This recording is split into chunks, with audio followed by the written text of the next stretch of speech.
One device we use in physics a good bit is a battery, and we take for granted how a battery operates, and so I just wanted to go over just briefly a little bit of the chemistry that actually goes into a chemical cell, which ultimately becomes a battery in today's modern age.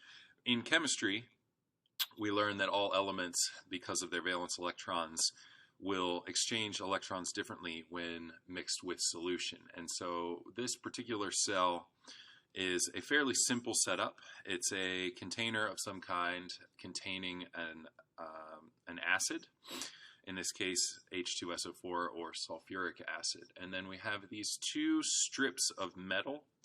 You can think of them as strips of metal or rods, or really just pure copper and zinc.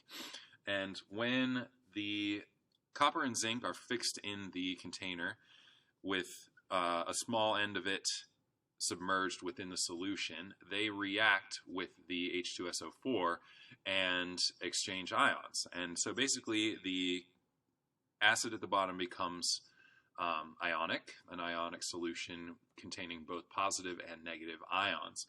In this particular case, the zinc dissolves, which releases positive ions into the sulfuric acid. And as a result, that leaves the zinc net negative charged overall. This positive solution causes the copper then to release electrons into the solution, and that leaves the copper a net positive charge. And so through this simple dissolving of the metal electrodes, they're called, we can essentially create a difference in charge between the two metals. And so a simple process is to then just take these two pieces of metal and connect them via a wire of some kind. Now obviously just connecting them directly would not give you very interesting results, but running the wires out and through other surfaces or other materials gives actually very surprising results. I'm sure you've heard by now that there were experiments done on dissected frogs where the electrodes were actually connected to the nerve endings of frogs, and we see that their legs reacted by kicking and moving as the electrons were exchanged between the two electrodes. And so this is basically the foundation for what Alessandro Volta turned into what we now call a battery. Alessandro called it a galvanic pile, but essentially if we take many of these cells, and the orientation has changed a little bit where actually the zinc and the copper are turned into essentially discs, and then they are stacked on top of one another, alternating.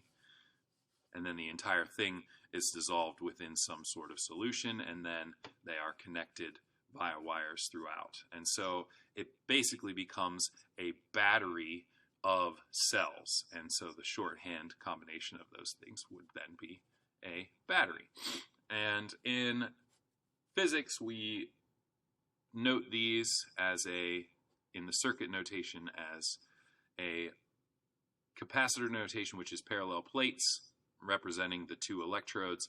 In this case, the positive one is the longer of the two in your circuit notation, so positive and negative. But a battery really, inside of a AA battery or a 9-volt battery, or really any chemical battery that you would dissect here in modern times, would actually have multiple layers of electrodes all stacked together in some sort of chemical solution in order to create that ionic solution that then generates the difference in charge, or the potential difference that allows the electricity or the current to flow.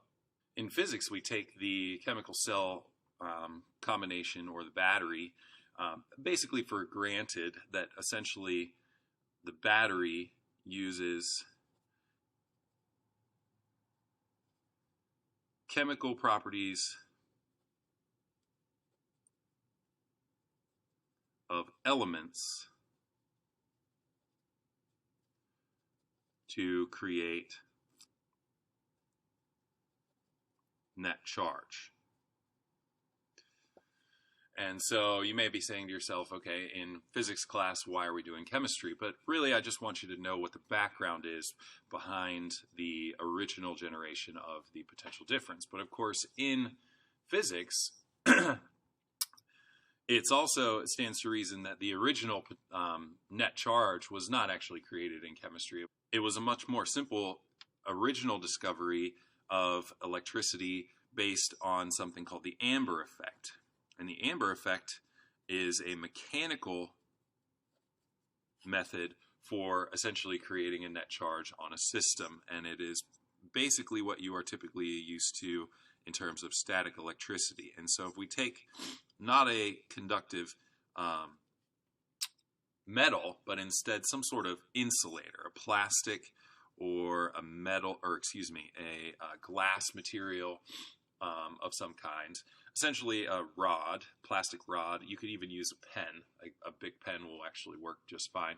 But basically, as you did when you were a kid walking around your living room on the carpet, if you take an insulator and you rub against it with some other insulator, like for example a sheet of felt or wool actually works very well, and you rub these two materials together. Just the mechanical motion of rubbing them together causes electrons from one side to be exchanged with electrons from the other side. And what often happens in most situations is that you are actually able to mechanically move electrons from one side to the other. And so what that generally yields will be a net negative or a net positive on the insulator. Now, the interesting thing about this is that the insulators, because of their chemical makeup, but their molecules, whatever they are made of and how they are bonded together, really determines whether or not this ends up as a net negative or a net positive. Essentially meaning that if I rub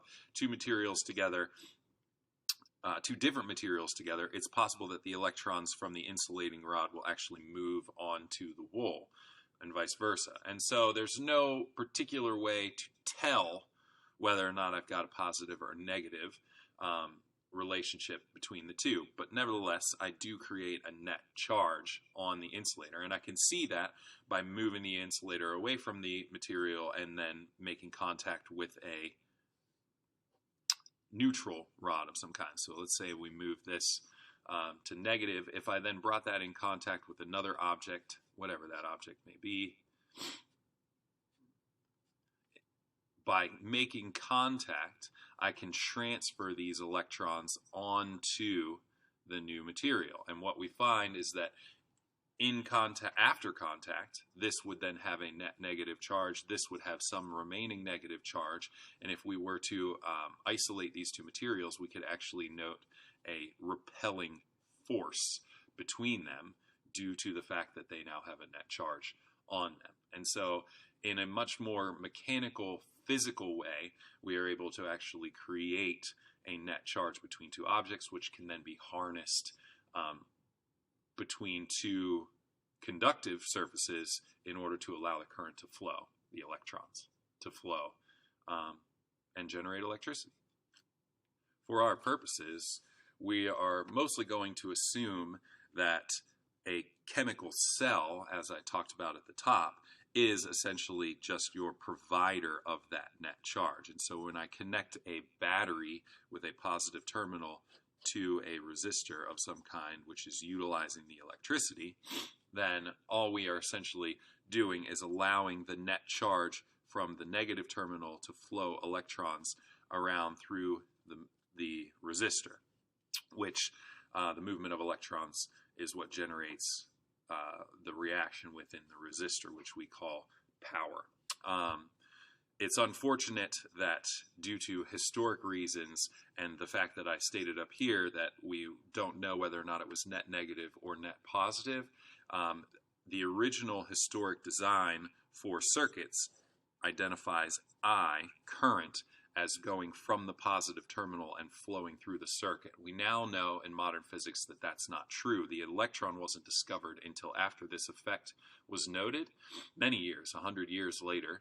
And so although we do know that electrons are actually the small particle that essentially represents current or is current flowing through a conductor, we draw current as moving from the positive terminal through the circuit. There is no real impact in our overall calculation based on this historic mistake, and so due to history, it remains that current runs from the positive terminal and beyond. But it's important to know as a modern scientist that what is actually moving in these materials and in this galvanic cell is actually electrons being exchanged between the surfaces. And so in reality, actual current is the flow of electrons moving from the negative terminal throughout the circuit.